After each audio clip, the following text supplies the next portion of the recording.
My name is Phạm Diễm Hương and today is Monday 25th of July year 2011. I'm going to interview Mrs. Nguyễn Thị Phụng at Our Lady of Lourdes for the 500 Oral History Project and of the Vietnamese American Heritage Foundation. Thưa chị, tôi xin được tự giới thiệu. Tôi là Phạm Diễm Hương, là thành viên của Hội Bảo tồn Lịch sử và Văn hóa Người Mỹ gốc Việt. Ngày hôm nay rất là hân hạnh được tiếp đón chị ở đây để mời chị tham dự cái buổi phỏng vấn 500 người Việt tị nạn trên đất nước Hoa Kỳ để thực hiện cái bộ sử truyền khẩu.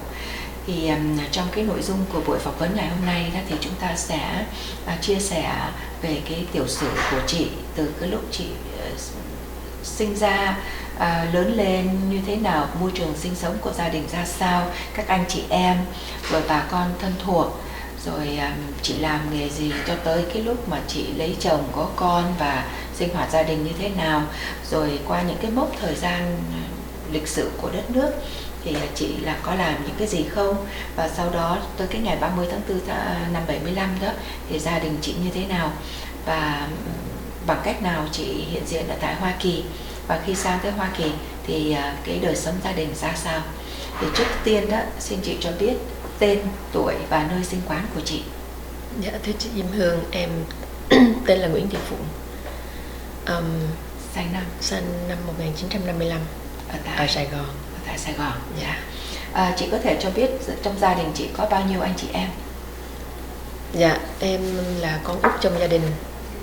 Thì có 3 người anh với lại 1 người chị gái nữa. Như vậy là có 5 người, có 5 anh chị dạ. em có thể.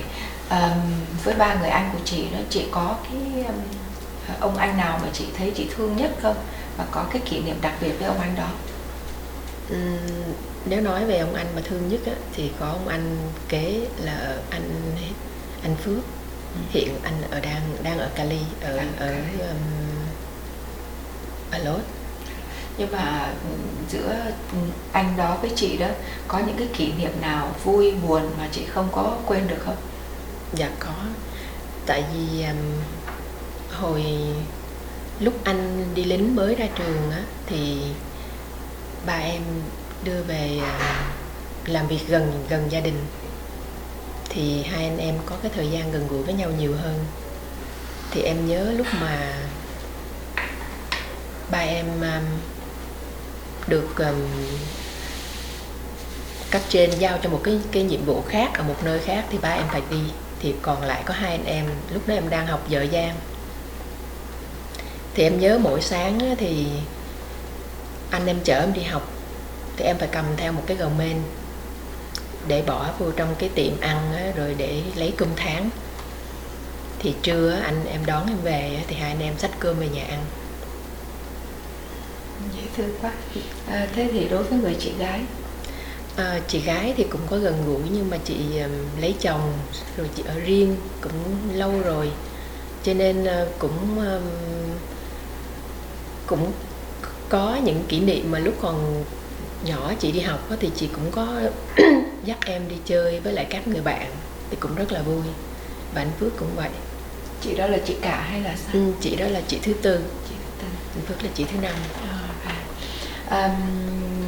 Chị có kỷ niệm nào đặc biệt đối với mẹ không? Với mẹ em á, thì có.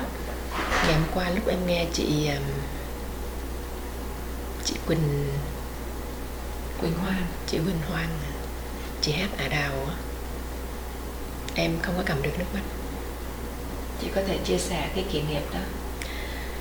Tại vì má em là người Bắc. Thật ra thì má em là người vợ sau thôi, còn 4 người, 3 anh với lại 1 chị gái á, thì là con của người má trước. Thì má em là người Bắc, cho nên hồi nhỏ em thường được nghe má ru bằng những cái điệu nhạc đó. Và sau này má cũng ru những đứa cháu. Lúc mà ru em thì chắc có lẽ em không nhớ đâu, nhưng mà khi mà ru những đứa cháu của em á, thì những cái dòng điệu đó nó ở trong tim của em. Thành ra ngày hôm qua em không có cầm được nước mắt. Chị có ở với má lớn không? Dạ có. Chị có thể cho biết cái chị có cảm nhận được có một sự gì khác biệt không? Má lớn có thương chị không? Dạ có, không có gì khác biệt. Tại sao chị không ở với mẹ ruột? Tại vì ba em đi xa đó, cho nên có những lúc mà em ở Sài Gòn thì em đi học thì em ở với má lớn. Trong khi mẹ chị thì đi theo bố. Dạ. Còn đối với lại bố chị có cái kỷ niệm nào không? Đối với bố thì rất là nhiều. Chị có thể chia sẻ.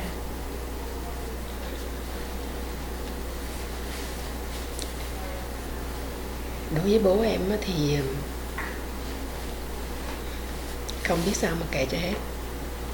Từ hồi nhỏ em là nhỏ nhất nhà đó, cho nên được bố cũng cưng chiều lắm. Thì những lúc nào rảnh đó, thì bố em hay dắt em đi sở thú, đi vườn Tao Đàn, đi bến Bạch Đằng, cho em chơi cầu tuột, cho em chơi xích đu. Chừng nào em chán thì bố em trở về. Rồi khi mà lớn lên chị có được chị dạy riêng không? Được bố dạy dỗ riêng con phải thế này thế kia không? Hay là có những cái kỷ niệm nào mà khi mà đã trưởng thành rồi đó, có kỷ niệm nào vui buồn đối với bố không quên được?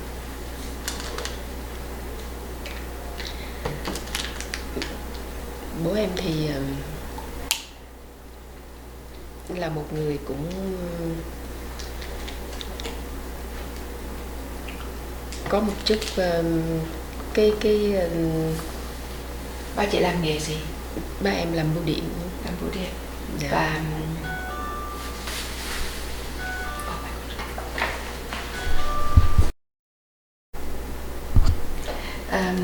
chị có cho biết là ba chị làm bưu điện và bây giờ ông có còn? Dạ, em mất rồi.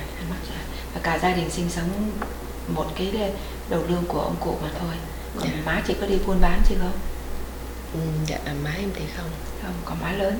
Má lớn thì có buôn bán. Bà con thân thuộc gia đình nội ngoại, anh chị em cousin chị có đông không? Dạ, má em á, thì khi mà di cư vào đây á, má nói khoảng năm 40 mấy em không nhớ, nhưng mà chỉ có má em đi vô đây chỉ có hai anh em thôi. Nhưng mà ông bác thì bị chết trên dọc đường, chỉ có mỗi mình má em lưu lạc vào trong Nam. Còn mình và cụ thôi. Dạ, thì bên ngoài thì em không biết. Nhưng mà bên nội thì có một người, ba em chỉ có một người chú, người em, tức là chú của em á, thì cũng mất cùng lâu lắm rồi. Em không nhớ là năm nào nữa, lúc em còn nhỏ. Thành ra còn có những người dì bà con á, thì thỉnh thoảng có lui tới ở Phú Nhuận á, thì dì là chị em với lại bà nội đó, thì có mấy người. Chị có thể cho biết là khi mà đi học đó, trung học cũng như là tiểu học cũng như trung học, chị có người bạn nào thân thiết nhất không mà tới giờ này vẫn còn liên lạc? Dạ có. Em có một cô bạn, đúng ra là hai, nhưng mà lại một đứa thì đã mất rồi, còn một đứa thì bây giờ nó đang sống ở San Jose á. Là hai đứa chơi chung với nhau từ hồi còn nhỏ xíu á, đi học chung trường rồi về nhà ăn chung ngủ chung gì đó. Tại vì má em là ở trọ trong một cái khuôn viên của gia đình nhà của cô bạn đó để mà buôn bán. Thành ra hai đứa tụi em sống với nhau như chị em vậy đó. Tới bây giờ vẫn còn liên lạc? Dạ vẫn còn, ở bên Cali á. Ở San Jose thì lúc mà nó qua đây thì em có qua bên đó chơi với nó, thì năm vừa rồi nó cũng có qua đây nó chơi với em. Vui hết. Chị đi học hết tiểu học lên trung học rồi chị làm nghề gì và có lên đại học không? Dạ không, em không có được cái may mắn là lên đi học tới nơi tới chốn. Chị có thể cho biết lý do? Thì hồi đó có một mình ba em đi làm, rồi với lại em là con gái út nữa, cho nên ba em cũng rất là thương. Nếu mà em muốn đi học tiếp tục thì em phải lên Sài Gòn, em sống với má lớn. Thì ba em sợ không có kiểm soát được, cho nên ba em không có cho đi. Khi đó ba chị lại không có làm ở Sài Gòn? Dạ không có làm ở Sài Gòn. Hồi trước đó thì ba em làm bưu điện Sài Gòn. Sau này ba em thích đi đây đi đó cho biết, thì ba em mới xin chuyển về Bạc Liêu làm. Và khi về bưu điện Bạc Liêu làm cũng không được bao lâu, nhưng khoảng 1-2 năm gì đó, thì lại được bưu điện chuyển xuống một cái bưu điện ở Vĩnh Châu để giữ cái chức trưởng ty bưu điện ở đó. Thì mà nhờ vậy mà ba em đưa em vô bưu điện làm cũng rất là sớm. Lúc đó em mới có 16 tuổi. Khi đó chị học lớp mấy? Dạ lúc đó em học mà xong lớp 9. Xong lớp 9 tức là đệ tứ. Dạ, xong lớp 9. Như vậy thì khi mà ba của chị di chuyển từ bưu điện ở tỉnh này qua tỉnh khác, chị cũng đi theo luôn? Dạ, hả? em đi theo. Vậy. Thì cũng có lúc thường á, thì em nói là có cái ông anh Phước của em á, là cũng thường hay em Tết năm nào á, hai anh em cũng đi về Sài Gòn á, để ăn Tết với má lớn. Em hay đi theo lắm. Năm nào em cũng đi theo. Thì em còn nhớ cái năm Mậu Thân á, năm 68. Thì lúc đó nhà má lớn nhà em ở ngã tư Hàng Xanh á, thì bị cháy ngay cái đêm mùng 2 Tết. Cả nhà chủ quan vẫn ở trong nhà đóng cửa chơi đánh bài với nhau. Ở nhà mấy mẹ con vui lắm, cứ bỏ cái bài tứ sắc ra rồi ngồi quây quần với nhau. Thì ở ngoài người ta đã chạy hết trơn rồi, ở nhà cũng nghĩ là làm gì mà tới đây được. Đến lúc mà tối hôm đó em còn nhớ, tối hôm đó thì mọi người la lên là chạy nhanh lên, cháy tới nơi rồi. Thì mở cửa nhà chạy ra thì đã thấy lửa nó cao. Thì chị quơ được có mấy bộ quần áo rồi bỏ lên cái xe đạp với lại một chiếc xe Veloselect, rồi dắt díu nhau đi. Thì lúc đó có cả anh ba em, rồi vợ anh ba em, với lại hình như 1-2 đứa con gì của anh nữa. Thì anh Phước em lúc đó còn độc thân, chị Tư em thì lấy chồng rồi, không còn chung. Thì em với lại má lớn nữa thì dắt díu nhau đi vô một cái nhà thờ ở Bà Chiểu á, thì ngủ ở đó một đêm. Thì lúc mà đi rồi em nhìn thấy lửa nó cao, thật là cao. Thì cuối cùng là nhà em cháy hết. Thì sau đó thì má em mới dắt díu về nhà của cái cô bạn của em á, cái tên Nga, ở đường Hai Bà Trưng á. Thì về đó cũng gần kế bên cái tổng hội sinh viên mà số 4 Duy Tân á. Thì em còn nhớ hồi đó mỗi ngày em đi ra đó em lãnh gạo để cứu trợ cho những người mà bị cháy nhà này kia nọ. Thì mỗi ngày họ phát cho mấy lon gạo với lại cái gì em nhớ, mà em nhớ là em đi bưng cái thau ra, em nhận những cái phần đó em về. Khi mà về, má em về nhìn lại cái đống tro tàn á, thì không còn một cái gì hết. Chỉ còn nhặt được có mấy cái đôi đũa bằng ngà hồi đó má em mua đó, thì nó không cháy. Còn những cái chén kiểu này kia nọ, má em thích sưu tầm đồ kiểu lắm. Cả nguyên em không có tiếc cái gì, em chỉ tiếc có mỗi một cái tủ đồ kiểu của má em đó. Đồ kiểu Nhật, đồ kiểu Trung Quốc gì hả, đủ màu, đủ kiểu hết trơn. Mà nó cháy, nó vỡ ra hết.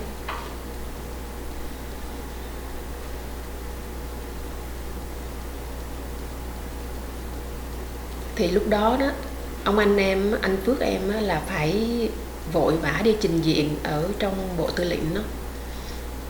Thì bỏ lại em ở lại với má lớn.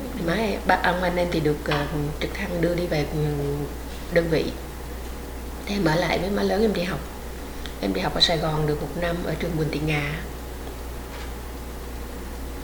Thì học xong 1 năm đó thì em nhớ ba em, nhớ má em lắm. Thì em mới đi về em thăm. Rồi em định thăm xong em trở lại Sài Gòn đi học tiếp, nhưng mà ba nói thôi, ở lại đây đi học, ở đây có trường trung học thôi, con học ở đây với ba đi, ba không muốn cho con đi nữa. Thì cuối cùng ở lại em học hết lớp 9 ở trường trung học Nguyễn Khuyến, Vĩnh Châu.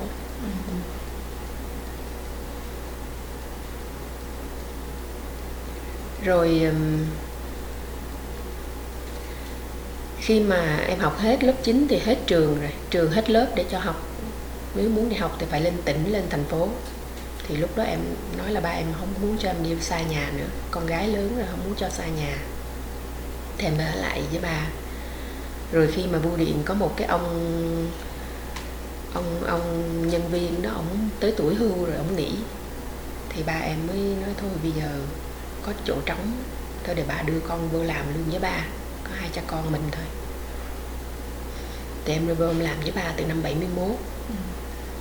Thì tới năm 73 em đủ 18 tuổi thì em được đi học một cái khóa bồi dưỡng nghiệp vụ ở trường Quốc gia Bưu điện đó. Rồi xong em về tiếp tục làm việc với ba em tới năm 75. Ở trong cái ngành bưu điện đó thì chị làm gì?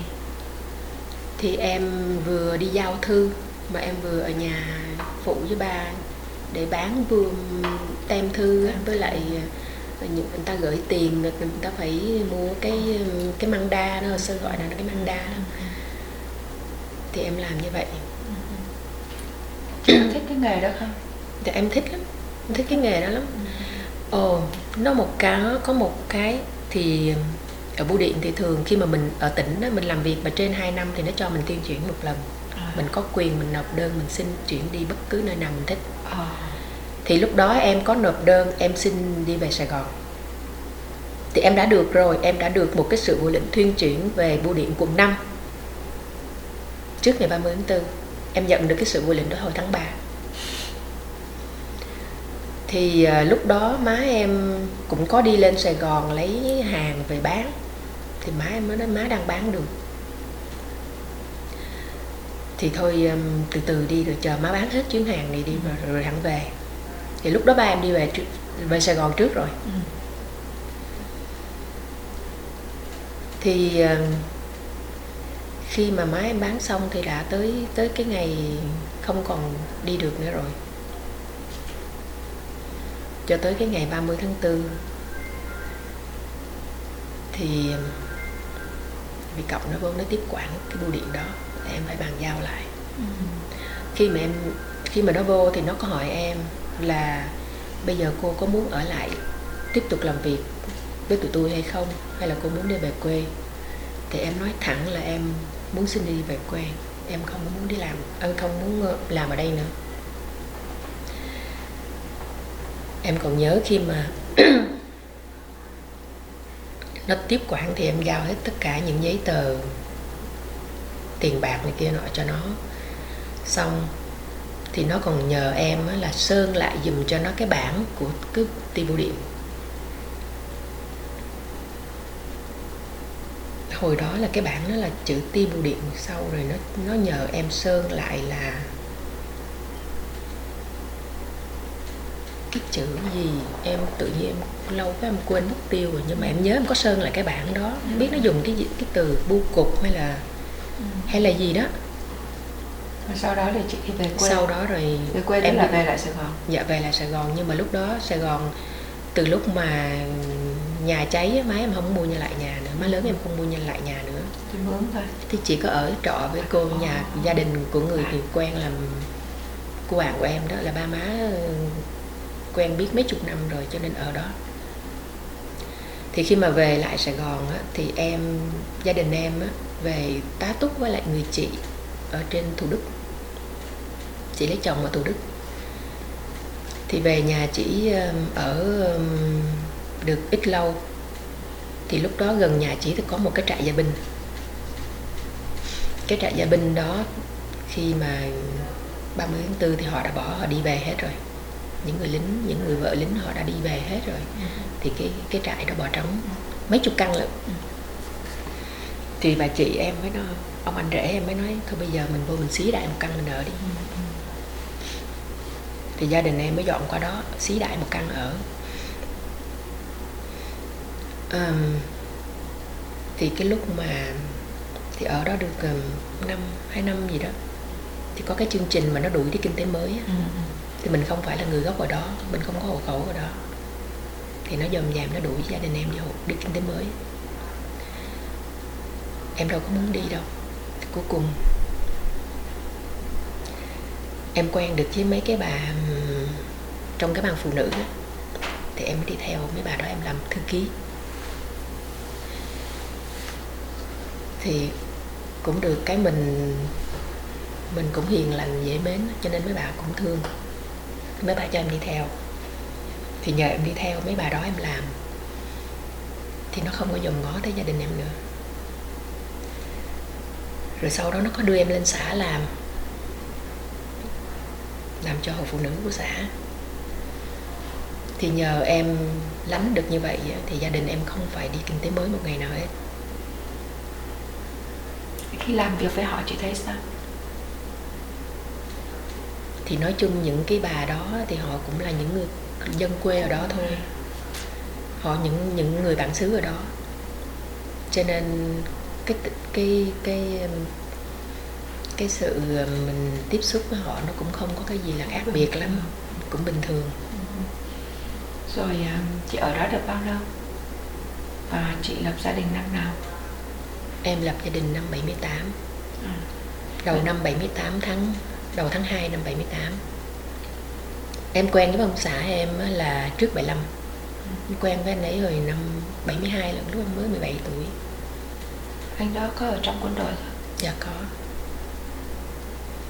Thì hồi xưa có một cái gì lúc mà em nghỉ học ấy, thì em buồn lắm.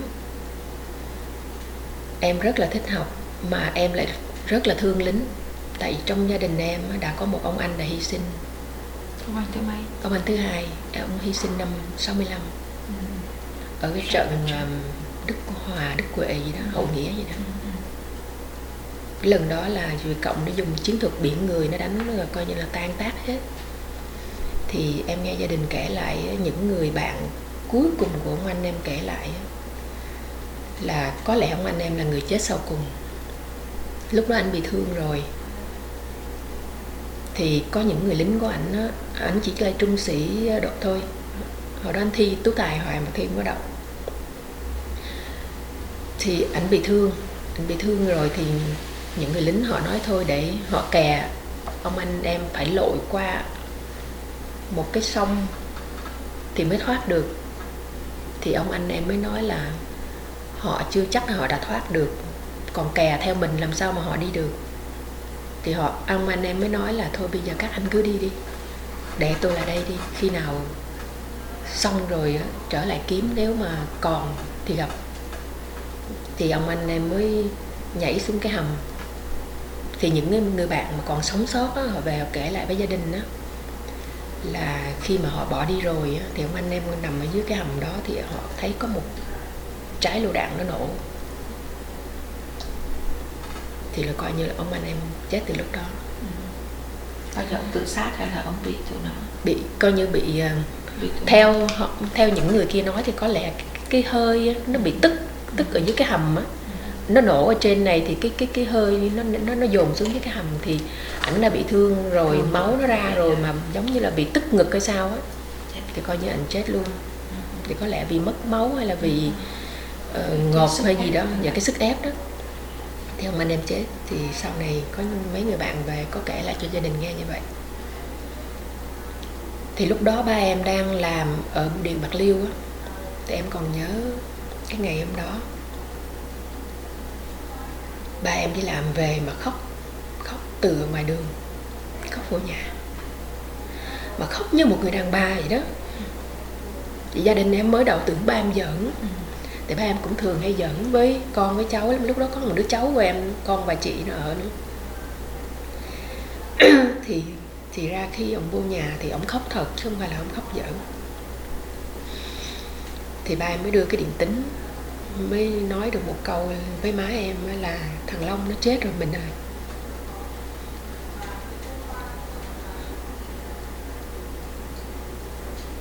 Thì cả nhà bỏ bữa cơm chiều ngày hôm đó luôn.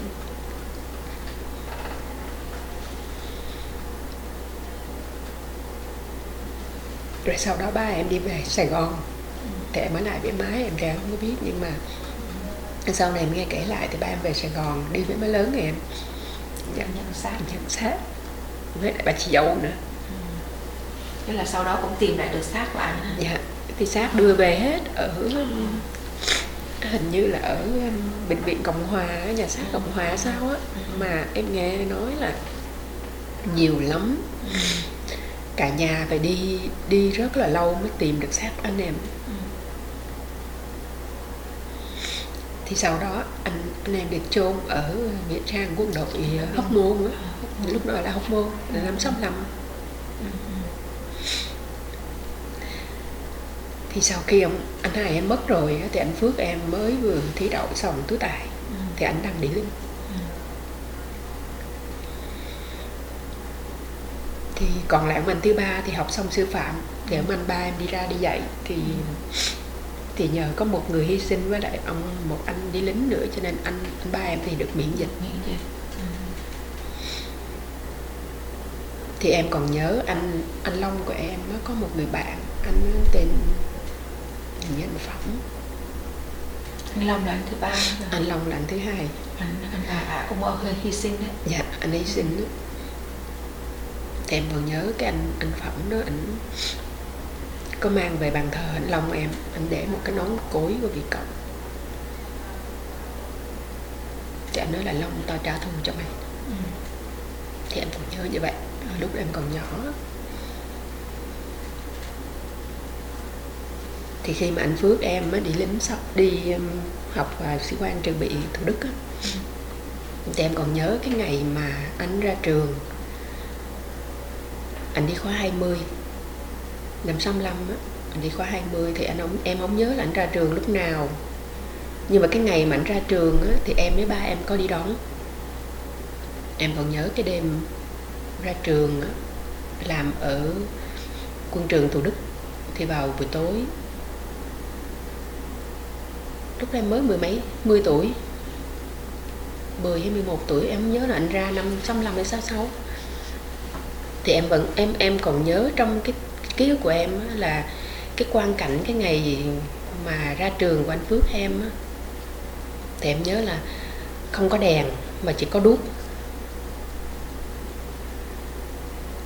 Rồi những người sinh viên sĩ quan họ mặc quân phục màu vàng, lễ phục màu vàng rất là đẹp. Em còn nhớ hoài cái hình ảnh đó.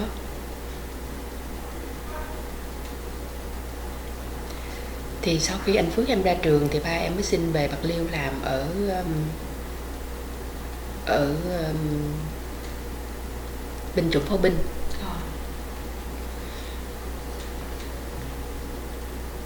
Thì lúc anh về thì ba em còn ở chung. Thì sau đó ba em mới được chuyển về một cái bưu điện quận ở Vĩnh Châu á. Thì từ Bạc Liêu mà xuống Vĩnh Châu thì phải đi 30 cây số. Ở đó chị có nhớ là nổi tiếng là vườn nhãn Vĩnh Châu đó là bạt ngàn luôn, 30 cây số vườn nhãn. Thì thỉnh thoảng ba em mới lên thăm hai anh em. Thì lúc đó em còn đang học dở dang năm lớp nhất ở trường tiểu học Bạc Liêu. Thì sáng nào anh em cũng chở em đi học xong rồi bỏ cái gầu mên ở tiệm rồi đi lấy cơm tháng về nhà ăn. Cứ ngày 2 lần như vậy. Rồi em còn nhớ em đi cầm những cái bộ đồ của ông anh em mà đi giặt ủi cho ảnh, ủi hồ cứng ngắc luôn. Thì đó là những kỷ niệm của em với anh Phước của em. Chị cho biết là chị gặp ông xã chị trong hoàn cảnh nào? Em gặp ông xã em á, thì trong hoàn cảnh thì rất là lãng mạn. Hồi đó em nghỉ học xong á thì em buồn lắm, mà em cũng thương lính nữa. Thì em với một cô bạn nữa, hai đứa mới, nó cũng cùng hoàn cảnh với em, hai đứa mới đăng báo tìm bạn bốn phương. Thì khi những cái lá thư mà gửi về á, thì tụi em chọn nhau để mà đọc, rồi thích thì hồi âm. Thì em chọn ra được 4 lá thư, trong đó có một người bạn gái. ở Bà Chiểu á, với lại ba người lính, thì trong đó có ông xã em. Thì sau khi thư từ qua lại được vài cái á, thì em cảm thấy hợp với ông xã em hơn, thì em tiếp tục liên lạc thư từ với anh ấy. Cũng được chắc khoảng 1 năm á, thì anh ấy mới ngỏ ý là muốn xuống thăm em. Thế là em còn nhớ năm 73. Thì em xin phép ba em, nói là em có người bạn như vậy đó, thì ba cho phép con cho anh xuống thăm gia đình. Ba em đồng ý. Thì ông xã em từ hồi đó ảnh là là thủy quân lục chiến, anh đang đóng ở Quảng Trị lắm, mà anh bay về xuống đó, về từ tuyến đầu mà anh đi về tới gần cuối đường đất nước luôn á, anh đi thăm em. Thì sau khi gặp nhau thì vẫn tiếp tục liên lạc với nhau, và tình cảm nảy nở thật sự luôn. Thì sau đó thì những cái lần phép của anh thì anh đi xuống anh thăm em. Rồi cho tới ngày 30 tháng 4. Dạ. Mất nước xong đó là ngày 1 tháng 5 là anh đã có mặt ở nhà em. Anh coi em có bị gì không. Thì lúc anh đi lính ở đó xong tới năm 74 thì anh có xin biệt phái về thể dục thể thao, ở tổng cục thể dục thể thao anh làm. Tại vì anh còn 3 đứa em với lại cha mẹ già. Anh nói mà thằng em út thì nó còn nhỏ, nên mình xin biệt phái về được. Anh biệt phái về thì anh làm việc ở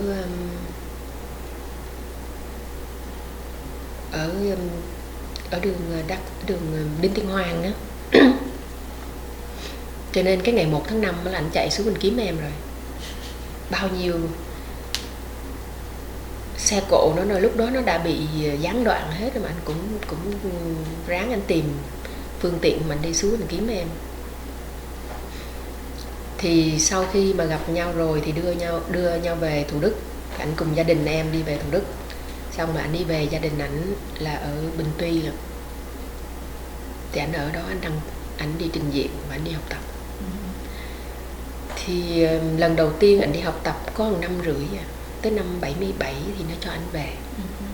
Năm 77 nó cho anh về. Xong cái đầu năm 78 thì tụi em làm đám cưới với nhau. Thì sau khi lấy nhau chưa đầy 1 năm thì nó lại bắt anh đi lại một lần nữa. Có lý do gì không? Em còn nhớ lúc mà nó tới, nó bao vây nhà em á, thì nó vô nó đọc cái lệnh bắt giam. Nó chỉ nói là tội phản cách mạng. Nhưng mà gia đình nói lúc đó thì trong những người bạn của ông anh em cũng có hoạt động cho cái hội Phục Quốc gì đó. Anh có 2 người bạn cũng sĩ quan, mà 2 cái anh ấy bây giờ bị cái tội danh phản cách mạng mà không đi được qua đây. Mà ông xã em thì ông may mắn một cái là 2 lần ra trại, trong cái giấy ra trại nó ghi là tội danh sĩ quan chế độ cũ. Cho nên ảnh được đi. Mà còn 2 người bạn nữa thì bị kẹt lại Việt Nam cho tới bây giờ với tội danh là phản cách mạng. Thì cái lần thứ nhì mà trước đó thì gia đình em nói, em cứ hỏi ông xã em hoài. Em nói anh với lại anh Vinh, anh Sơn có hoạt động chung với nhau không? Anh nói không có. Lúc đó về nhà thì chỉ có biết làm rẫy thôi. Nhà ba chồng em thì có miếng đất, thì cả nhà canh tác ở đó để mà sống thôi. Mà em còn nhớ trồng ra được bao nhiêu khoai, bao nhiêu lúa nó lấy hết trơn rồi, còn không có đủ gia đình ăn nữa. Thì khi mà nó tới nó bắt á, thì nó tung nhà em lên những cái bộ đồ lính của ông xã em, cái nón, rồi những cái huy hiệu ở trong cái rương đó. Tụi em cất trong đó những cái thư từ mà tụi em viết cho nhau, cả một bó dày luôn. Tụi em để chung ở trong cái rương đó thì nó lấy đi hết luôn. Em xin lại những cái lá thư đó mà nó cũng không cho. Nó nói đem về để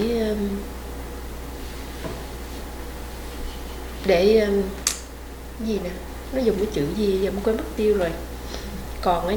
Còn cái bộ đồ của ông xã em á, thì nó với lại những cái huy hiệu áo này kia nọ, ảnh gỡ ra anh để trong đó. Thì nó nói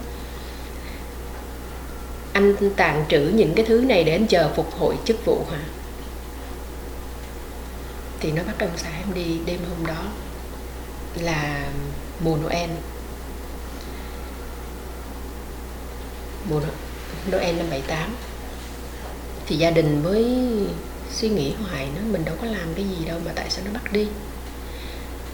Thì sau này thì em mới nghĩ lại á, thì cái lúc đó trời lạnh mà nhà ông xã em có những cái áo lính á, thì anh đã gỡ hết những cái huy hiệu ra hết rồi, chỉ còn cái áo thôi. Ảnh trời lạnh thì chiều anh hay khoác, ảnh mặc đi ra nhà thờ để mà hát ca đoàn, tập hát cho ca đoàn ngày lễ Giáng sinh. Thì chắc những cái người mà nằm vùng ở chung quanh nhà đó, chắc họ báo cáo lên, cho nên nó tới nó bắt ông xã em đi. Thì cái lần đi thứ nhì đó là đi 3 năm rưỡi, học ở trại Huy Khiêm. Chị có được thăm nuôi gì không? Dạ có. Thì sau khi ông xã em đi rồi á, thì em xin phép ba chồng em. Lúc đó má chồng em mất rồi, má em chữa bệnh, má em mất trước khi tụi em lấy nhau. Khi tụi em quen nhau thì má chồng em còn. Thì khi mà nó bắt ông xã em đi rồi thì em mới xin phép ba chồng em là cho em về gia đình em để em đi làm, em kiếm cái gì em làm. Chứ em ở đây em nghĩ là chắc không thể nào mà gia đình mà đủ cơm ăn hết. Thì ba chồng em mới đồng ý. Thì em nhớ cái ngày mà em lên xe đò thì em khóc suốt một đoạn đường từ Bình Tuy mà về tới Thủ Đức. Nước mắt em không thể nào mà cầm lại được. Thì em khi mà em về với gia đình rồi thì em xin em vô làm ở cái hãng mì gói á, mì Colusa, để em làm việc ở đó cho tới ngày em đi qua đây. Rồi ông xã em đi từ Noel năm 78 đi học tập cho tới năm 82, khoảng giữa năm 82 ông xã em về, khoảng gần gì. Thì anh ấy về thì ở chung với gia đình em ở Thủ Đức. Rồi đi xin việc làm đủ nơi hết trơn á, không ai nhận hết.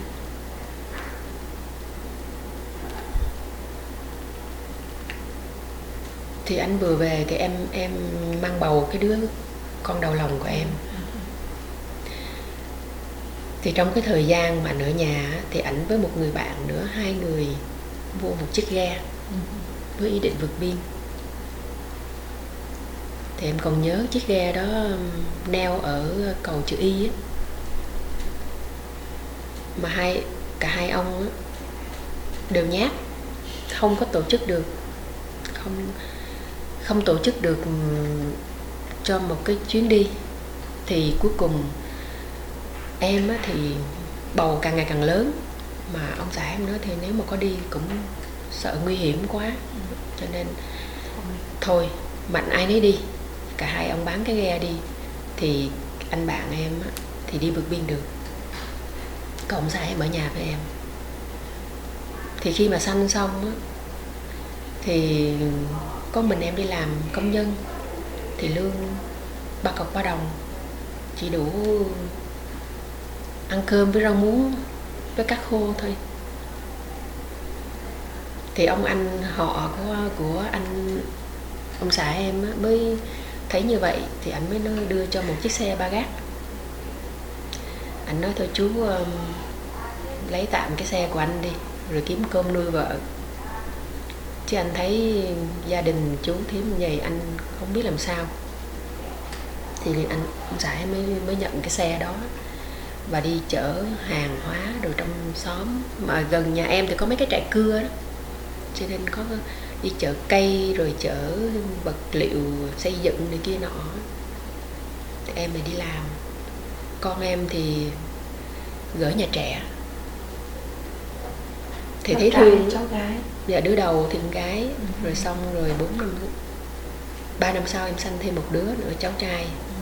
Thì một đứa sanh 83, đầu năm 83, một đứa sanh 86. Thì em đi làm, em ở nhà, anh ở nhà chăm sóc hai đứa nhỏ. Sáng anh bỏ lên xe ba gác, anh chở nó đi ra nhà trẻ. Xong rồi chiều thì mấy chị nó là cháu em là con của bà chị thứ tư, nó đón về giùm. Rồi em đi làm về mới trở về nhà.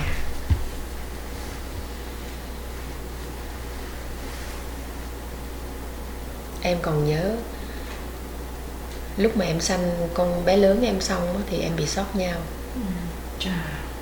Em sốt nhau tưởng đâu chết rồi. Hồi đó không biết, hai vợ chồng lúc đó bà chị em á, có một miếng đất để canh tác cũng gần nhà đó.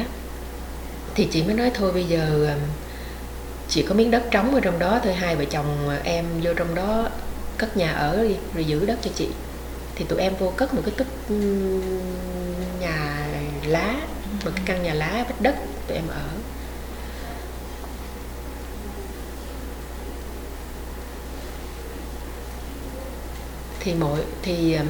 Em thì mỗi ngày em đạp xe em đi làm, ông xã em thì đi chạy xe ba gác. Thì cũng được tới năm 86 thì ông xã em có một người bạn có cái nghề may túi xách với là cặp tác rồi đó.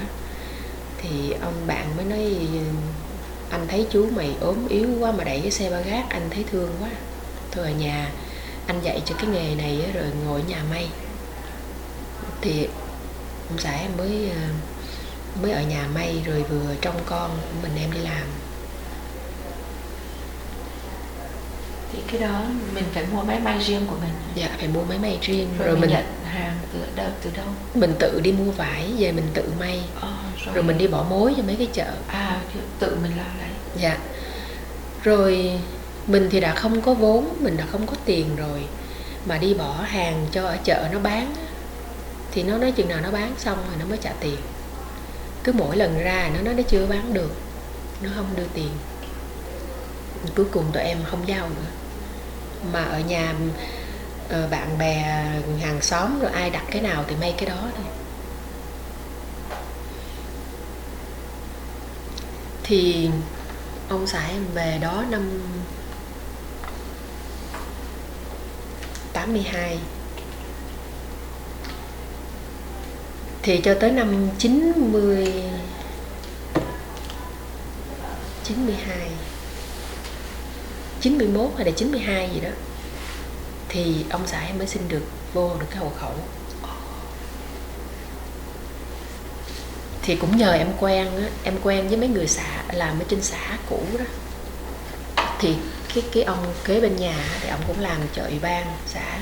Thì ông có mấy người con làm công an, mà có một người làm công an ở dưới thành phố.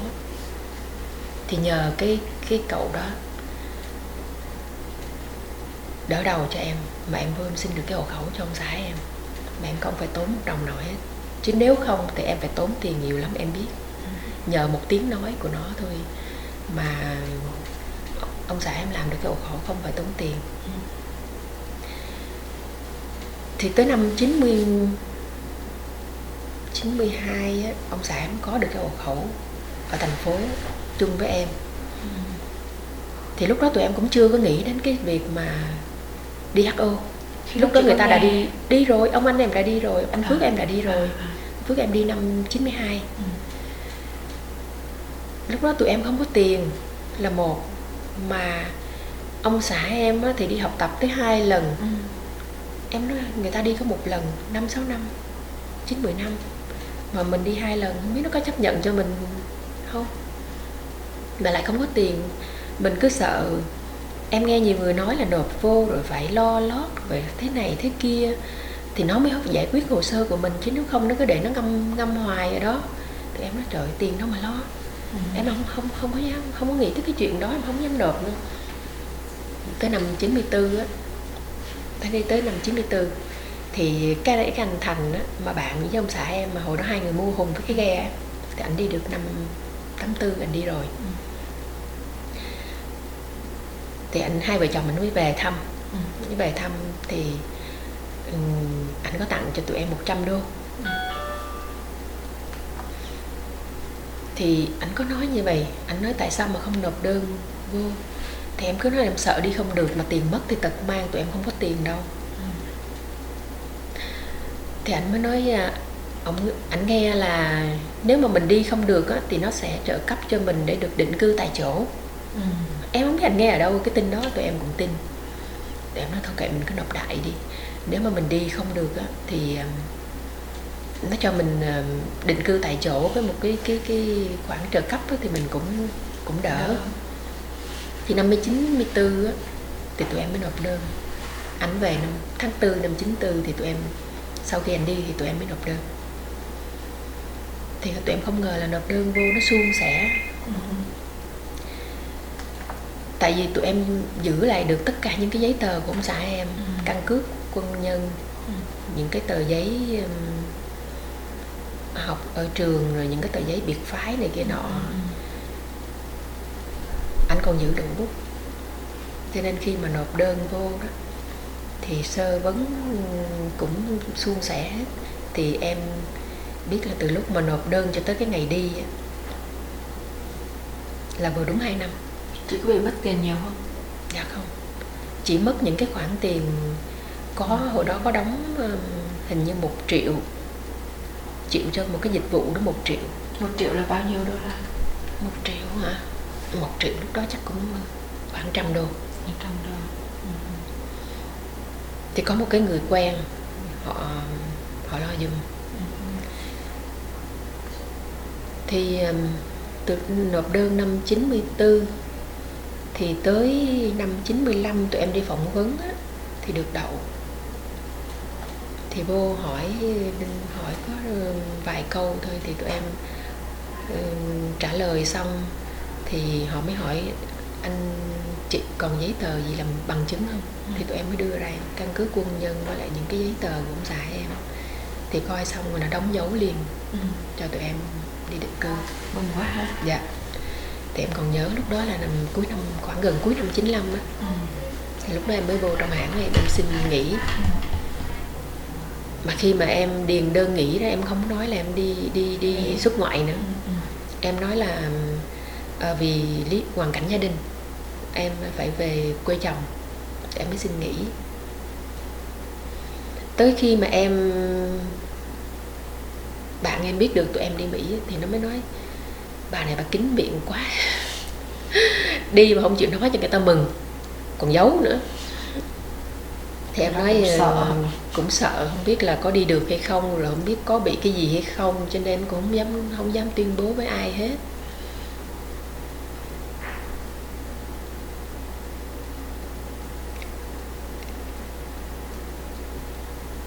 Thì khi mà tụi em đi á, thì ông anh Phước em ở bên Cali á, anh làm giấy bảo trợ.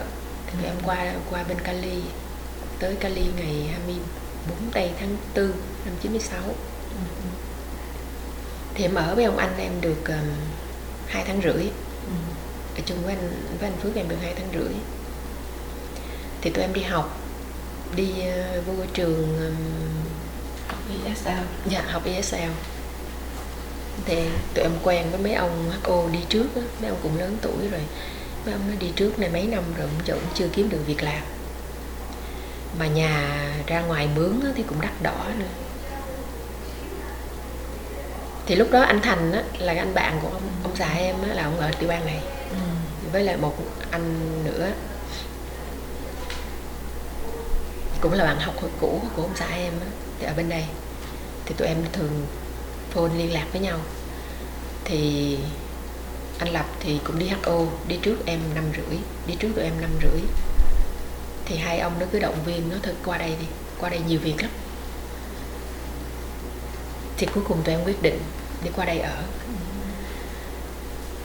Thì qua đây, tụi em qua đây tháng 7, qua tháng 7 năm 96. Thì tới tháng 9 là tụi em xin đi làm rồi. Chưa ăn hết tiền trợ cấp nữa, là xin đi làm rồi, tại nóng ruột. Gia đình, nhiều người nói sao không đi học đi, học rồi có cái vốn liếng anh văn thì mình đi làm việc nó cũng dễ hơn. Em nói bây giờ em học không có vô nữa, lúc nào trong đầu em chỉ có tiền thôi, còn cha mẹ già ở bên đó nữa, mà không có tiền thì làm sao mà lo, rồi con nó còn nhỏ nữa. Em học không có vô, em học trước em quên sau, em không đi học. Học được có mấy tháng, qua đây học được đúng 1 tháng.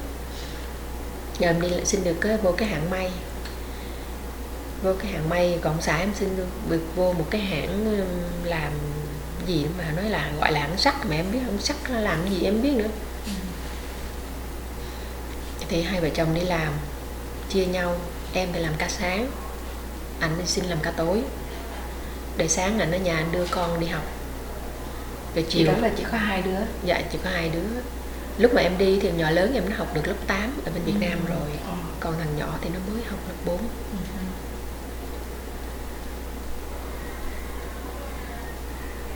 Thì hai vợ chồng chia nhau đi làm. Sáng thì có ba nó ở nhà, chiều thì em đi về ở nhà với con, nấu cơm cho tụi nó ăn. Hai vợ chồng cần cái gì nói với nhau thì viết giấy để trên bàn. Rồi tới cuối tuần á, em cũng xin đi làm part-time ở một cái hãng báo, hãng Denver Post Newspaper. Thì thứ bảy tụi em phải đi sắp báo lại những cái quảng cáo này kia nọ, sắp chung lại với nhau để cho họ đem đi bỏ cho từng nhà đó. Thì làm part-time có ngày thứ bảy thôi.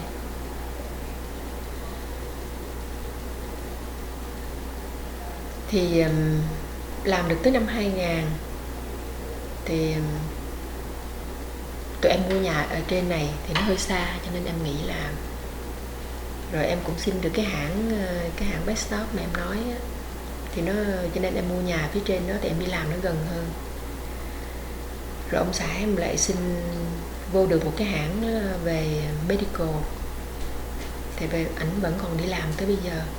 Còn em thì làm ở cái hãng đó cho tới năm 2007 thì nó tìm được cái thị trường ở bên Mexico, công nhân rẻ, thì nó mua qua bên đó, nó dọn qua bên đó, thì tụi em thất nghiệp. Rồi ở nhà đi học Anh văn, xong rồi đi học nghề.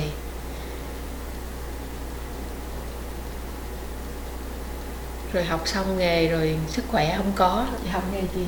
Học nghề nurse assistant. Nurse assistant.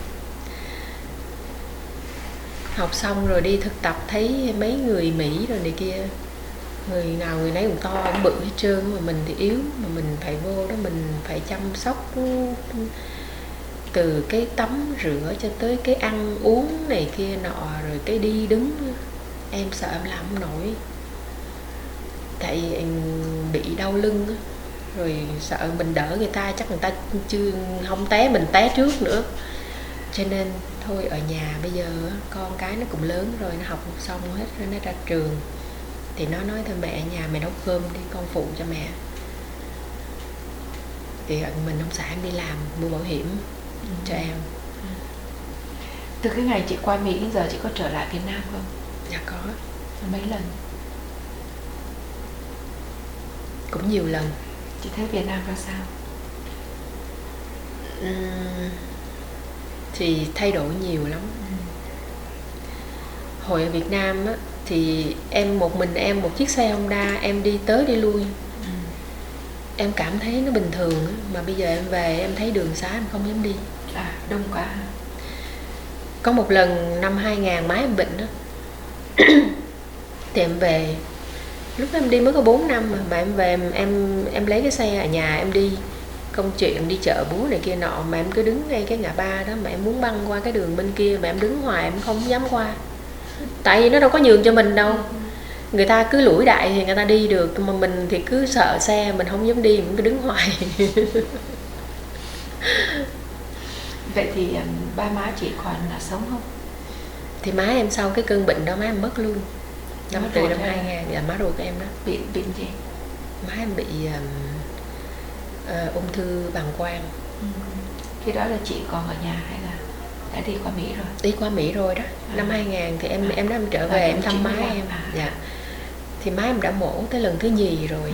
Thì em về em thăm. Thì em về em thăm má em, được thăm xong em về Mỹ lại 6 tháng sau rồi má em mất.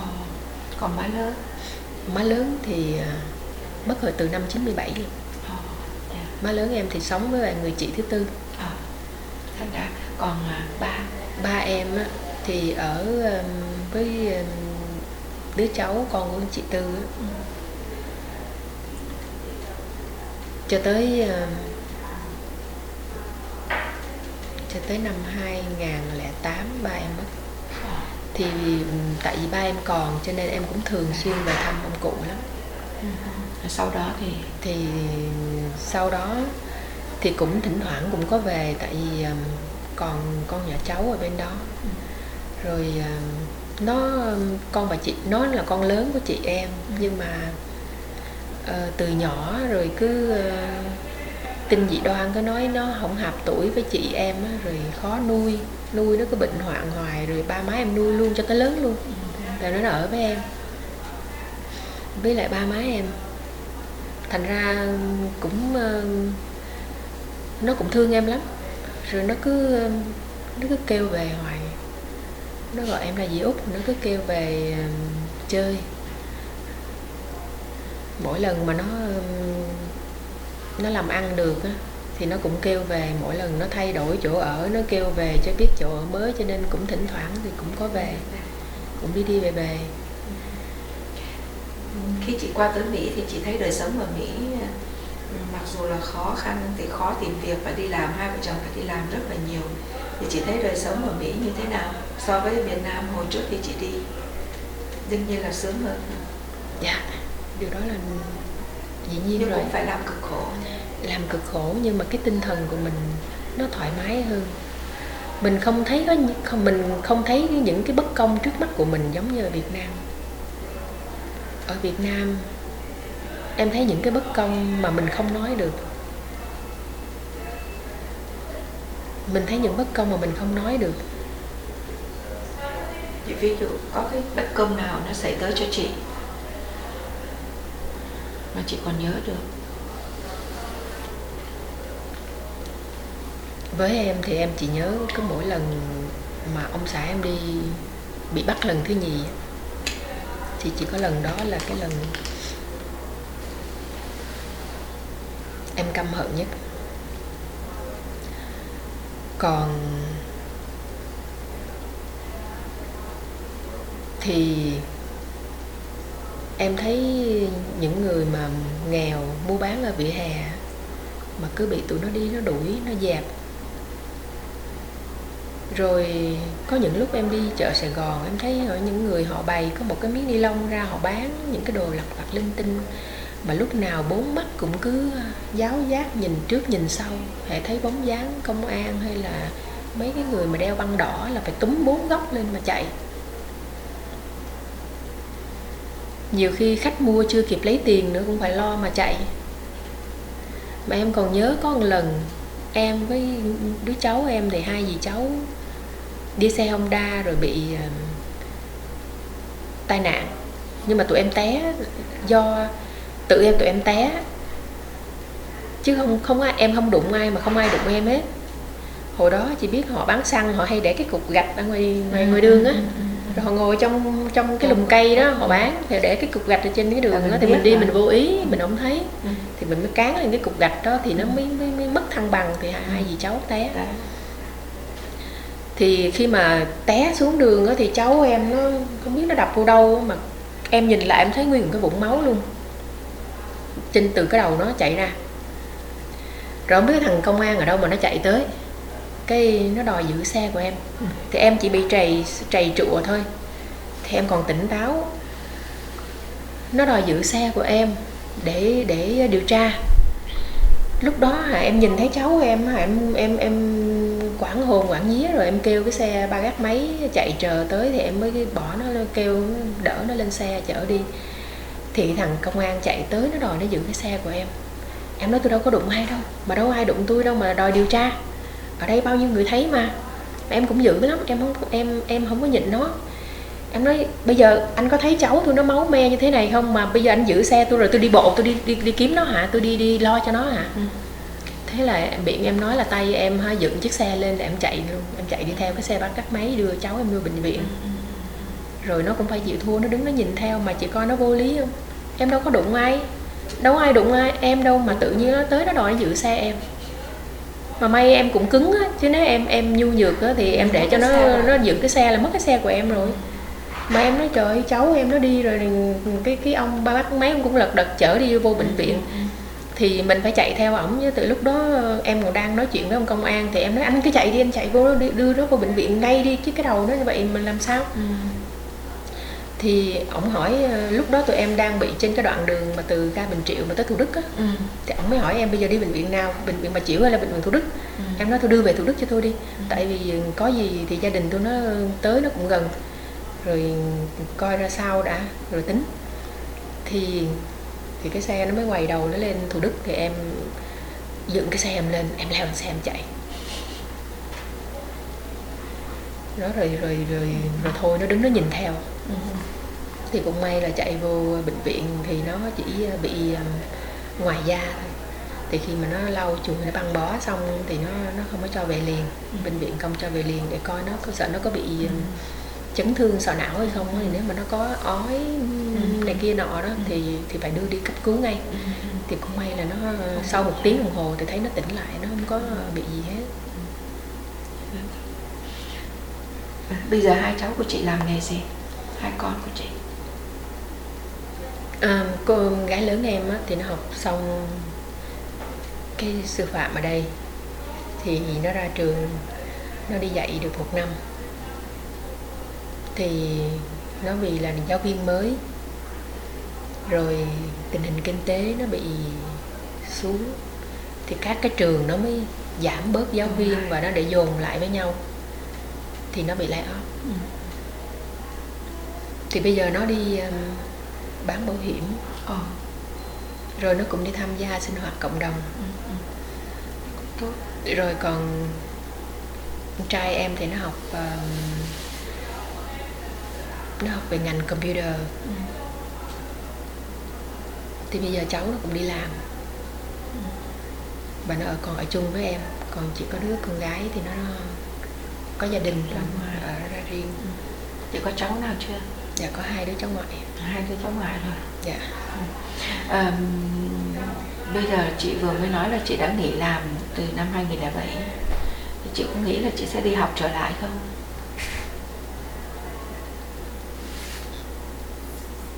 Đi học thì em cũng rất là thích, từ nhỏ tới lớn rất là thích học.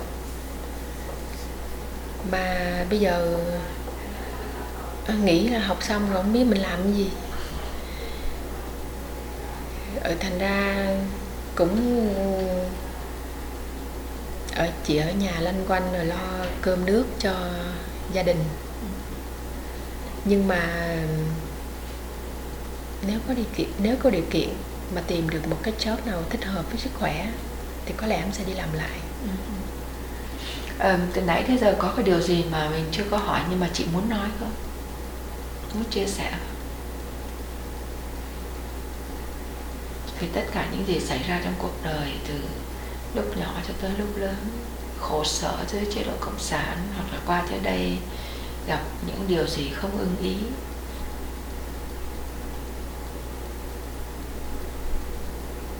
nói chung thì những cay đắng trong cuộc đời thì em đã trải qua hết.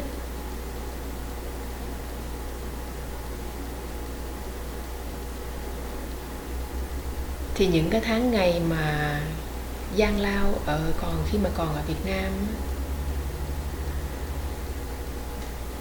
thì mình chỉ nhớ như là một kỷ niệm. Nhưng mà em rất là mừng khi mà được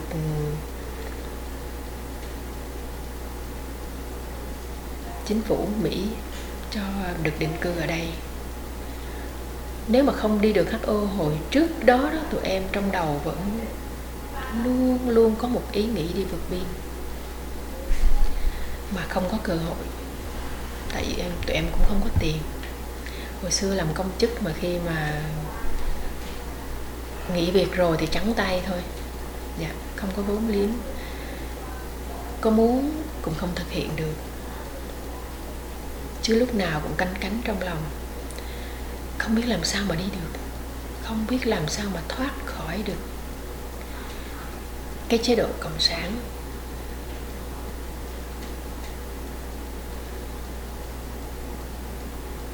Mà bây giờ qua được đây rồi á, thì em cũng mang ơn cái quê hương thứ hai của em. Đã cho gia đình em hít thở được cái không khí tự do. Con cái em được đi học tới nơi tới chốn.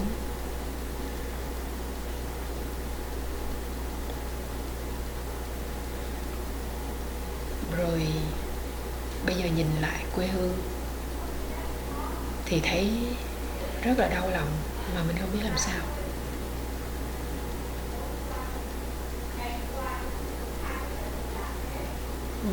Chị có thể cho biết con của người anh hai của chị đó bây giờ làm gì? Con của người anh hai thì bà chị dâu em nuôi nó được tới 9 tuổi thì nó cũng bệnh và nó qua đời. Thành ra người anh hai chỉ còn lại một cái di ảnh thôi, không còn cái gì kỷ niệm của anh nữa. Thì sau cái nghĩa trang mà quân đội Hóc Môn á, sau này nó giải tỏa thì gia đình em có lấy hài cốt của anh ấy đem về để trong chùa ở gần nhà bà chị em thường lui tới thăm viếng, với lại má lớn của em thì bà chị em lo. Rồi còn ông anh thứ ba? Ông anh thứ ba thì ảnh đi dạy cho tới sau này, tới ngày ảnh về hưu thì bây giờ ảnh vẫn còn ở Việt Nam. Các con của ảnh thì bây giờ cũng còn ở Việt Nam. Cũng còn ở Việt Nam. Và tụi nó cũng lớn hết rồi, thành tài hết.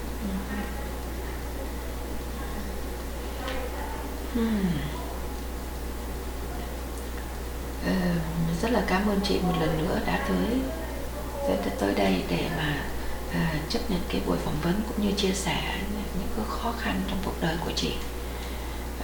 Đây cũng là một cái tài liệu rất là quý báu để cho các em có thể nhìn thấy được cái đời sống của từng người trước cũng như là sau năm 1975, cực khổ như thế nào để phấn đấu với lại đời sống.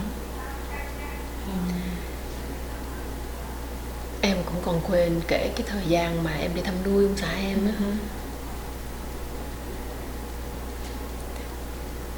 Hồi đó đi làm công nhân mà chị biết là được lương đâu có bao nhiêu đâu. Mà lúc đó em phải nhịn ăn. Hồi đó em đi làm thì nó có được một cái khẩu phần ăn ở trong hãng. Thì vừa phải lo cho ba má ở nhà. Lúc đó ba má em cũng già rồi, đâu có đi làm gì đâu. Sau khi mất nước rồi thì ba em không còn làm ở bưu điện nữa, thì về rồi cũng phải đi làm thợ mộc.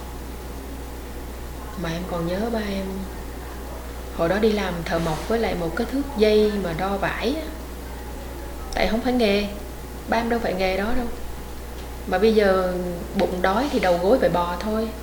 Thì ba em được cái khéo tay. Thì ai kêu sửa bàn ghế, đóng bàn ghế gì đó thì ba em làm. Rồi sau đó đi làm cho một cái công trình xây dựng thì cũng đi theo làm mộc. Hồi đó em cũng nhiều khi hãng nó cũng không có việc á. Cái hãng mì đó nhiều khi bột mì nó không nhập về, mình không có việc để làm. Thì em cũng đi theo ba em đi làm phụ hồ, chứ bây giờ có biết làm gì đâu. Rất là vất vả. Rồi khi mà ông xã em đi học tập, lúc đó mà em lấy ông xã em rồi, ông đi học tập thì em đã vô được cái hãng mì em làm á, thì em nhớ tới đâu em nói tới đó. Muốn mà có tiền để đi thăm nuôi chồng á, thì phải nhịn ăn. Thì em mới cắt cái khẩu phần cơm ở trong hãng. Hồi đó một khẩu phần ăn là như em nhớ như đã cho được 2.000. Thì em không ăn, em lấy tiền thì em nhịn đói. Rồi nhờ những cái mảnh vụn của mì gói rồi này kia nọ đó, thì khi nào không có ai thì mình lén lén mình nhai cho nó đỡ đói, để dành tiền để đi vài ba tháng thì đi mua đường, mua bánh mì khô, rồi thuốc lào, rồi cơm sấy cho ông xã em. Mà đường xe ở đi vô cái trại đó cũng đâu có dễ đi đâu, nó không có xe vô thẳng tới trại. Mà nhiều khi mình đi vô tới đó rồi mình đi xe đò được vô tới cái ngã ba Lạc Tánh đó, xong mình đi có tiền thì mình đi mướn xe, mình đi xe thồ mình đi vô trại, còn nếu không mình đi bộ cả 7 cây số. Mà em phải tiết kiệm từng đồng cho nên phải đi bộ. Mà em đi bộ thì em phải gánh 2 cái giỏ trên vai mà em không có quen gánh, mà không có đòn gánh nữa. Đi lụm cái khúc cây bên đường đó rồi xỏ vô, mới đầu xách đi nó nặng quá, rồi kiếm cái cây để mà gánh nó đỡ, mà đỡ gánh thì nó lại đau vai quá, gánh không nổi. Em nhớ có một lần đó em đang đi thất thiểu trên đường, thì có một cái chị đó, chị đi xe đạp. Thì chị đi ngang, chị mới hỏi người ở địa phương á, họ nói cái tiếng mà đi thăm nuôi là đi bỏ giỏ. Đi bỏ giỏ phải không? Thì em mới nói dạ. Nói nặng quá có cần tôi chở phụ không? Mà đường thì đường cát chứ đâu có đường nhựa đâu chị, đường cát. Họ mà có giúp mình đi nữa họ chỉ chở cho mình giùm được cái 2 cái giỏ đồ thôi, còn mình phải đi bộ. Lúc mình đang nặng quá mà có ai vác đỡ cho mình thì mình mừng lắm. Thì em đồng ý cho chị chở giùm em 2 cái giỏ đó. Chị nói tôi chở vô tới cổng trại, tôi để đó nghe, vô lấy nha. Chị đi xong rồi tự nhiên em đâm em lo, trời ơi không biết chị có thật thà không, mà hay là chỉ chở đồ của mình đi luôn, là lúc đó chắc mình vô chỉ có ngó chồng thôi chứ không có gì để mình mà cho nào hết. Em vừa đi mà em vừa chạy. Em chạy đi tới nơi thì em nhìn thấy 2 cái giỏ đồ của em chỉ để trên bệ đường. Trời ơi, em thở phào nhẹ nhõm và thầm cảm ơn chị đã bỏ đi mất tiêu rồi. Bây giờ vừa rồi em có về, em có đi lại trong, em đi với ông xã em có nói thôi đi trở lại cái đường đi vô trại của anh để em coi em nhớ được cái nhà nào thì em cảm ơn người ta. Mà bây giờ nó thay đổi nhiều quá, em không thể nào nhận ra được. Hồi đó mỗi lần đi thăm nuôi xong thì ra em cũng phải tá túc lại một cái nhà nào đó, một cái quán ở bên đường đó, thì họ cũng giúp, họ cho mình ngủ nhờ một đêm để sáng ngày hôm sau mình đi xe về Sài Gòn. Thành ra em mang ơn những người đó, mà mình cũng lâu quá, mấy chục năm rồi, bây giờ mình cũng không nhớ tên. Và chị nhớ hồi đó chỉ gọi thứ ông bà ba, ông hai này kia nọ gì thôi. Thì bây giờ em trở lại 10 năm vừa rồi, em với ông xã em có đi về, em tìm mà không còn một cái dấu vết nào hết. Nó hoàn toàn nó lạ hẳn luôn.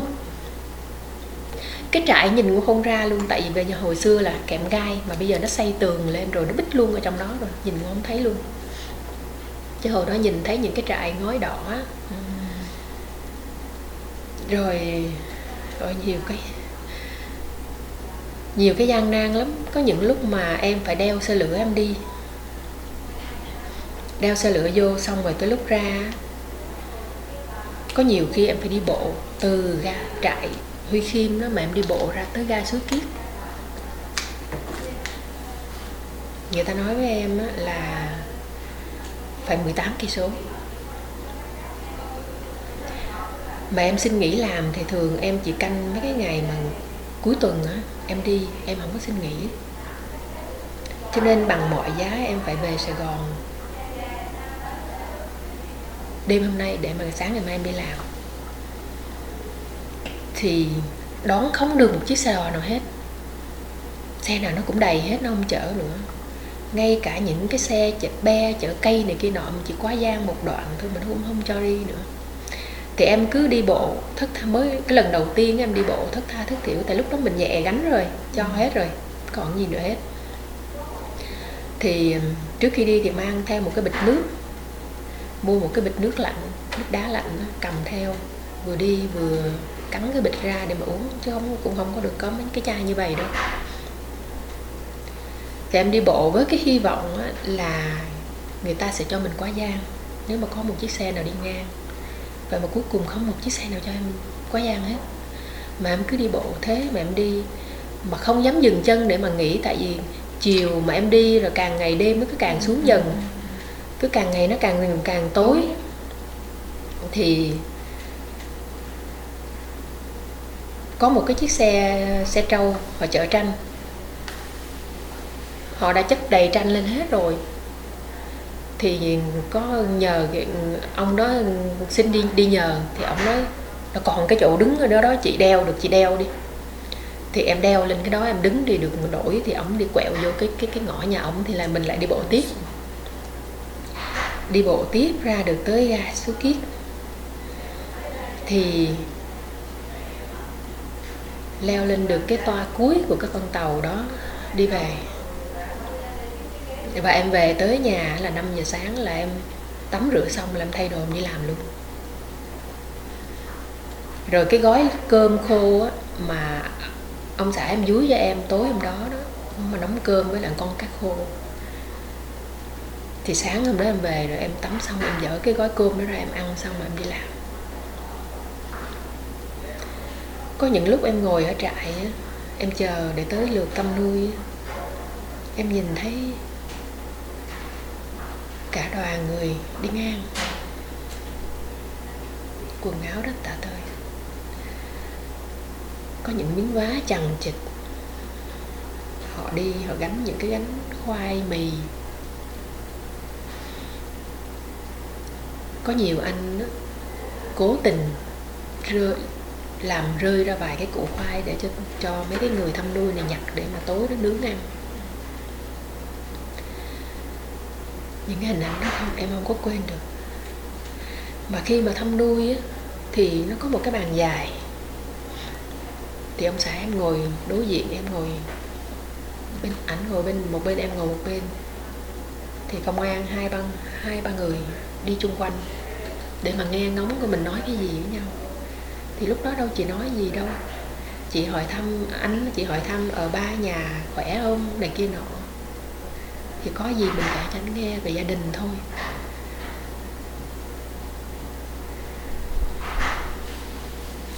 Mà còn có một lần nữa đi lên thăm nuôi, mà lên tới nơi thì đã tối rồi.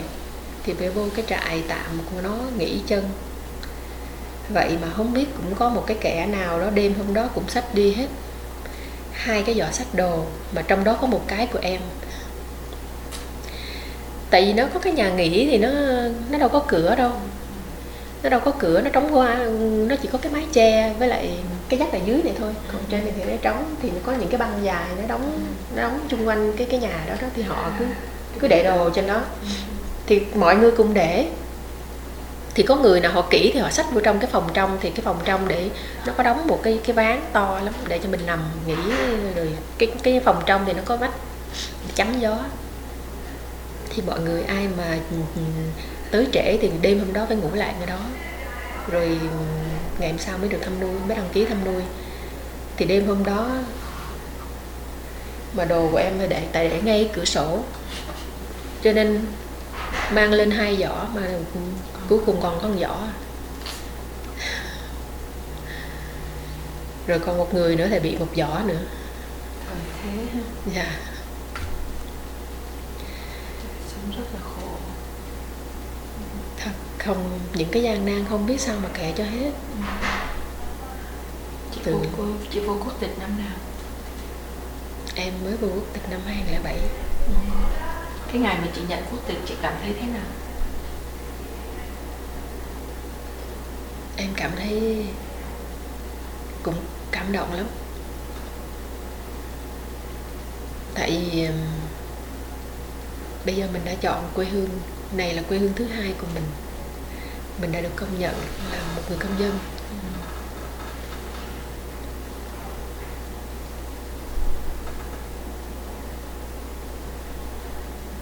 Thì mình vẫn có quyền đi về quê hương khi nào cần.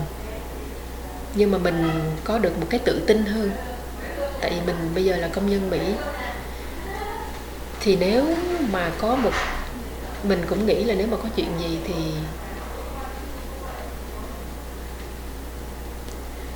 chắc mình cũng không đến nỗi bị khó dễ. Mà thật ra thì những lần em về thì chủ yếu là thăm gia đình, mồ mả cha mẹ này kia nọ thôi. Thì bên ông xã em thì còn 3 đứa em. Hiện giờ còn 2 đứa. Còn một đứa thì nó bị tai nạn xe mà chết rất là thảm. Ở đây á, khi mà mình bị tai nạn mà mình vô bệnh viện, người ta không cần biết mình là ai, không cần biết mình có tiền hay là không có tiền, người ta vẫn chữa cho mình trước. Mà cô em chồng của em á, nó bị tai nạn lúc ban đêm. Nó đi chơi với bạn mà lúc đó nó mới trong nhà, nó vừa đi ra khỏi nhà thôi, nó chưa gặp bạn nó nữa. Thì bị một cái xe Honda khác tông vô nó, rồi nó té xuống đường. Thì nó đập đầu vô vệ đường á, thì nó bất tỉnh. Mà ở Việt Nam thì chị biết mình đi ra khỏi nhà đâu có giấy tờ như ở đây đâu, đâu có được cái ID như ở đây đâu. Có cái căn cước, có cái chứng minh nhân dân thì cất ở nhà rồi, mang đi sợ mất. Thì đâu có cái giấy tờ gì trong nhà, ở trong người đâu có biết mình là ai. Thì họ mới gọi xe cứu thương chở nó vô bệnh viện ở dưới Sài Gòn á. Hình như có chở, nhà ở Hố Nai thì chở vô bệnh viện Biên Hòa thì thấy nó nặng quá, người ta chở nó vô Sài Gòn. Mà không có thân nhân, không có tiền. Thì có chở vô cũng bằng không. Nó để cho nằm đó, nó không chữa chị. Nó không chữa. Thì qua ngày hôm sau á, cậu em, cái chú em trai của em á, nó mới đi tìm. Thì tối hôm đó nó cũng có tìm nhưng mà nó không biết được tin tức ở đâu. Thì qua ngày hôm sau nó lại đi tìm tiếp. Thì lần theo dấu vết người ta nói là tối hôm qua có một cái tai nạn xe ở đây.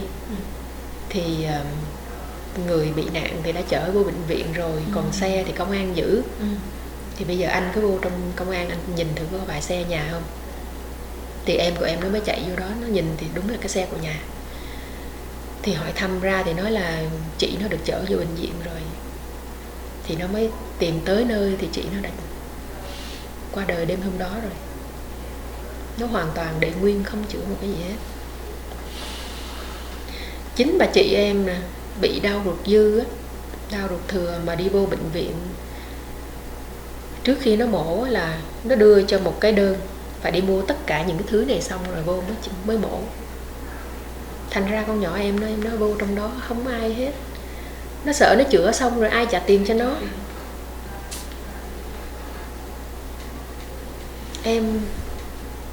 Em thấy người Việt của mình bây giờ hình như cái lương tâm nó đi vắng hết trơn rồi. Từ ngày có Việt Cộng vô tới bây giờ. Chứ hồi xưa em còn nhớ những cái năm 60 mấy 70 á, những con đường Sài Gòn rất là đẹp, rất là nên thơ. Chiều chiều em với bạn em hay đạp xe đạp đi lên chợ Tân Định đi ăn hàng, đi ăn vặt. Thì cả ba đứa dung dăng dung dẻ ngoài đường Hai Bà Trưng. Chừng nào có xe thì mình mới nép vào. Con đường rất là yên bình. Em nhớ hoài cái con đường đó. Và cái con đường Duy Tân, tại vì nó cũng kế bên nhau. Tại em cũng thường, em đi học ở trường Trần Quý Cáp. Trường hồi em học tiểu học, em học trường Trần Quý Cáp. Bây giờ em đi về em nhìn lại không có còn thấy một cái dấu vết gì hết. Nó đã che chắn, nó đã mở những cái cửa hàng ăn này kia nọ. Cái khuôn viên của nhà bạn em hồi xưa cũng là cái chi nhánh của Tổng Liên đoàn Lao công Việt Nam. Ba nó làm việc cho Pháp, thì được ở một cái căn nhà to lắm, cho nên má em mới được ở trọ ở đó để buôn bán, nhờ cái sân ở đó nó rộng lắm. Bây giờ em về em nhìn lại cái chỗ cũ thì em không thấy đâu hết. Cái cây điệp thật là to, cả mấy người ôm luôn, cả chục người ôm luôn á, cũng biến mất luôn. Nó đã cưa đi để nó lấy mặt bằng hết, không còn cái gì hết. Ở ngoài hàng rào thì giăng hết những cái bảng biểu quảng cáo này kia nọ, che hết cái nhà luôn, nhìn không thấy gì hết. Mỗi lần em có dịp đi Sài Gòn em hay kêu taxi bây giờ anh chạy lại con đường Hai Bà Trưng giùm tôi. Em đi ngang em nhìn một cái, mà nhìn thì không thấy đâu hết.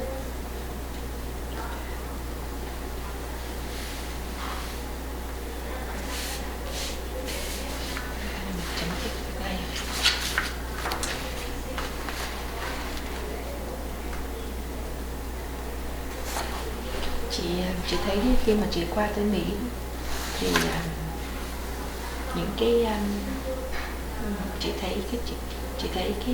chị thấy chính phủ Mỹ đối xử với những người Việt tị nạn như thế nào?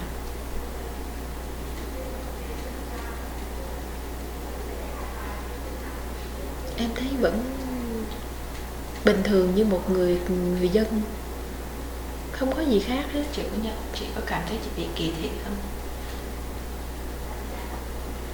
Em qua đây em đi làm cũng được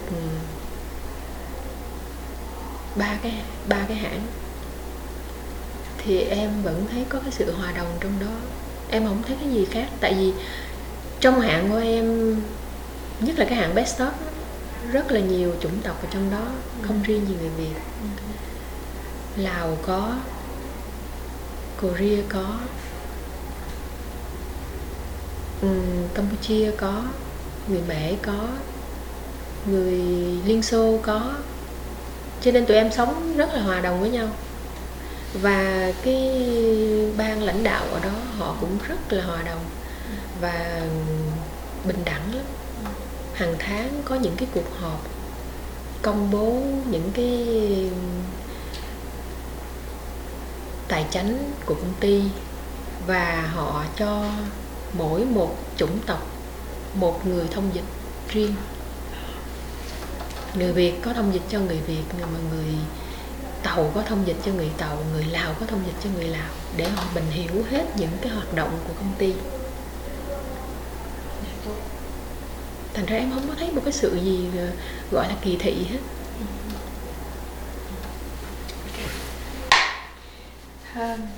Cảm ơn chị nhiều lắm đó. Vì chị đã tới đây để mà nói chuyện như thế này thật là hữu ích cho các em. Sau này nó biết được cái khổ cực của người Việt của mình, nó viết nên cái trang sử như chị coi cái phim ngày hôm qua. Cảm ơn chị nhiều lắm. Dạ không có chi. Em cũng không biết nói gì hơn là cảm ơn cái nhiệt tình của các chị đã đóng góp cho cái dân tộc của Việt của mình.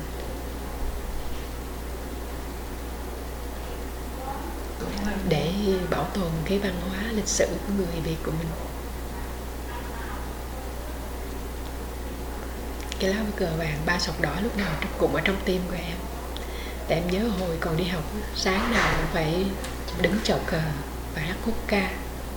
Lúc nào em cũng nhìn lên cái ngọn cờ vàng đó, không thể nào quên được. Cảm ơn chị.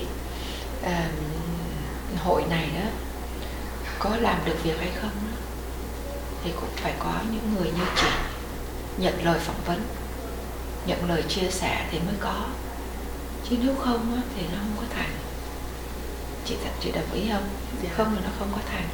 Riêng tại Denver thì mình cần khoảng 60-70 người, mà nếu mà không có tìm được đủ đó thì cũng phải đi nữa, phải đi tìm thêm ở các nơi. Và như vậy chị thấy là nếu mà không có sự hỗ trợ góp sức thì không bao giờ thành được hết trơn.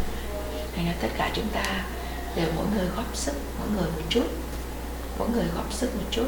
Giống như chỉ có miếng gỗ thì mình có cái tài đóng đinh, nên nó phải có cái đó thì nó mới nên được cái bàn hay cái ghế, chứ nếu không thì không có thành được cái gì hết.